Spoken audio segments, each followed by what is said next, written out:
வணக்கம். இன்னைக்கு நம்ம தமிழ்நாட்டுல ரொம்ப பரபரப்பா பேசப்பட்டுட்டு இருக்கிற ஒரு விஷயத்த பத்தி தான் விரிவா பார்க்க போறோம்.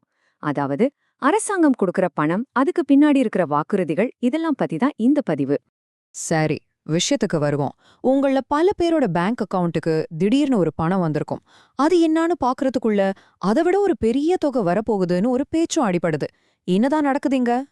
மொத்தமா பார்த்தா ஒரு குடும்பத்துக்கு 17,000 ரூபாய் கிடைக்க வாய்ப்பு இருக்குன்னு சொல்றாங்க. ஆனா இதுல எது நிஜம், எது வெறும் வதந்தி? வாங்க பார்க்கலாம். நாம இத 4 பகுதியா பிரிச்சு பார்க்க போறோம். முதல்ல மாநில அரசு கொடுத்த 5,000 ரூபாய், அப்புறம் மத்திய அரசு கொடுக்க போறதா சொல்ற 12,000 ரூபாய், இதுக்கு பின்னாடி இருக்கிற தேர்தல் அரசியல், கடைசியா இதுக்கு யாருக்கெல்லாம் தகுதி இருக்குன்னு பார்க்கலாம். சரி, முதல்ல தமிழ்நாடு அரசு ஏற்கனவே கொடுத்த பணத்தை பத்தி பேசுவோம். பிப்ரவரி 13ஆம் தேதி கலைஞர் மகளிர் உரிமை திட்டத்தில் இருக்கிறவங்களுக்கு 5,000 ரூபாய் பணம் கொடுக்கப்பட்டது. இது நிஜமாவே நடந்த ஒரு விஷயம். மாநிலம் முழுக்க 1 கோடிக்கும் மேல இருக்கிற பெண்களுக்கு இந்த பணம் நேரடியா போய் சேர்ந்திருக்கு. இப்போ ஒரு சுவாரஸ்யமான விஷயம் என்னன்னா, இந்த 5,000 ரூபாய சும்மா கொடுக்கல, அத 2ஆ பிரிச்சிருக்காங்க. பிப்ரவரி, மார்ச், ஏப்ரல்னு 3 மாசத்துக்கான உரிமை தொகைய, அதாவது 3,000 ரூபாய அட்வான்ஸா கொடுத்திருக்காங்க. அது கூடவே ஸ்பெஷலா ஒரு கோடைக்கால தொகுப்பா 2,000 ரூபாயும் சேர்த்து கொடுத்திருக்காங்க. இதோட வீச்சு எவ்ளோ பெருசுன்னு பாருங்க. 1.31 கோடி பெண்கள், அதாவது கிட்டத்தட்ட 1,31,00,000 பேருக்கு இந்த 5,000 ரூபாய் போய் சேர்ந்திருக்கு. ஓகே, இது மாநில அரசு செஞ்சது.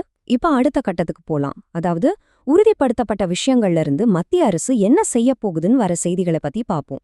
அப்ப இந்த 12,000 ரூபாய் திட்டம்னா என்ன? இத ஒரு மெகா பேக்கேஜ்னு சொல்றாங்க. அப்படின்னா என்னன்னா, மத்திய அரசு ஏற்கனவே கொடுத்துட்டு இருக்கிற பல நலத்திட்டங்களை ஒன்னா சேர்த்து ஒரே தடவையில 12,000 ரூபாய் வரைக்கும் கொடுக்கற ஒரு திட்டம்னு சொல்லப்படுது.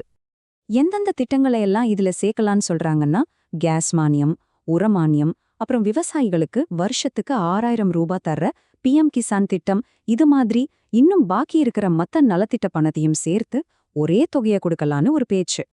ஆனா இந்த திட்டம் பத்தின பேச்சு ஏன் இப்ப திடீர்னு வந்தது? இதுக்கு பின்னாடி ஒரு முக்கியமான காரணம் இருக்குன்னு சொல்றாங்க. அதாவது மாநில அரசு கொடுத்த அந்த 5,000 ரூபாய் திட்டத்தோட தாக்கத்தை சமாளிக்கிறதுக்காக தான் மத்திய அரசு இப்படி ஒரு திட்டத்தை யோசிக்குதுன்னு பரவலா பேசப்படுது. ஆக இங்க ரொம்ப முக்கியமான விஷயம் என்னன்னா, இந்த பணம் எல்லாம் சும்மா கொடுக்கப்படல. இதுக்கு பின்னாடி ஒரு பெரிய அரசியல் கணக்கு இருக்கு. வரப்போற 2026 சட்டமன்ற தேர்தல மனசுல வச்சுதான் இந்த காய்கள் நகர்த்தப்படுது. இங்க பாருங்க, 2 தரப்போட வியூவும் எவ்வளவு தெளிவா தெரியுதுன்னு. ஒரு பக்கம் திமுக அரசு 1.31 கோடி பெண்களுக்கு 5,000 ரூபாய் கொடுத்து ஒரு முன்கூட்டிய நடவடிக்கையை எடுத்திருக்கு. இன்னொரு பக்கம் பாஜக அரசு 12,000 ரூபாய் மெகா பேக்கேஜ் மூலமா அதுக்கு பதில் கொடுக்க பாக்குதுன்னு சொல்லப்படுது. திமுக மறுபடியும் ஜெயிச்சா மாசம் 2,000 கொடுப்போம்னு சொல்லுது. பாஜகவோ தமிழ்நாட்டுல தங்களோட செல்வாக்க அதிகப்படுத்த இந்த திட்டத்தை பயன்படுத்தலான்னு பாக்குது. இது முழுக்க முழுக்க வாக்காளர்களை கவர நடக்கிற ஒரு போட்டி. இந்த நிலைமைய பத்தி வர்ற பகுப்பாய்வுகள்ல சொல்ற ஒரு விஷயம் என்னன்னா, மாநிலத்தோட பிரபலமான திட்டத்தோட தாக்கத்தை முறியடிக்கிற ஒரு நடவடிக்கை இது. இதுதான் 2 அரசாங்கத்துக்கும் நடுவுல நடக்கிற போட்டிக்கு சரியான விளக்கம். சரி, இதெல்லாம் ஒரு பக்கம் இருக்கட்டும். இப்ப நமக்கு முக்கியமான விஷயத்துக்கு வருவோம். இந்த திட்டங்கள்னால உங்களுக்கு என்ன பயன்? மாநில அரசோட திட்டத்துல சேர்றதுக்கு உங்களுக்கு தகுதி இருக்கா இல்லையான்னு எப்படி தெரிஞ்சுக்கிறது? மாநில அரசோட அந்த மாசம் 1,000 ரூபாய் திட்டத்துக்கான தகுதிகள் இதோ. இது படிதான் அந்த 5,000 ரூபாய் பணமும் கொடுத்தாங்க. உங்களுக்கு 21 வயசுக்கு மேல இருக்கணும். குடும்பத்தோட வருடாந்திர வருமானம் 2,50,000 லட்சம் ரூபாய்க்கு கீழே இருக்கணும். நிலம் வச்சிருந்தா 5 ஏக்கர் நன்சை நிலம் இல்லனா 10 ஏக்கர் புன்சை நிலத்துக்குள்ள இருக்கணும். ஒரு வருஷத்துல வீட்ல பயன்படுத்துற கரண்ட் 3,600 யூனிட்டுக்கு கம்மியா இருக்கணும். அதே மாதிரி யாருக்கெல்லாம் தகுதி இல்லைங்கிறதையும் தெரிஞ்சுக்கிறது ரொம்ப முக்கியம். நீங்க அரசு ஊழியரா இருந்தா, வருமான வரி கற்றவரா இருந்தா, இல்ல உங்க குடும்பத்துல கார் மாதிரி 4 சக்கர வாகனம் இருந்தா இந்த திட்டத்துல சேர முடியாது.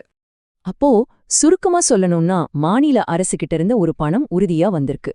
மத்திய அரசு கிட்ட இருந்து இன்னொரு பெரிய தொகை வரலாம்னு ஒரு பேச்சு அடிப்படுது. ஆனா இது ரெண்டுக்குமே பின்னாடி 2026 தேர்தல்ங்கிற ஒரு பெரிய அரசியல் கணக்கு இருக்கு. இது நம்மள ஒரு முக்கியமான கேள்வி கேட்க வைக்குது. இப்படி நலத்திட்டங்கள் ஒரு அரசியல் போர்க்களமா மாறும்போது மக்களோட நலவாழ்வோட எதிர்காலம் எப்படி இருக்கும்? யோசிக்க வேண்டிய விஷயம்தான் இல்லையா?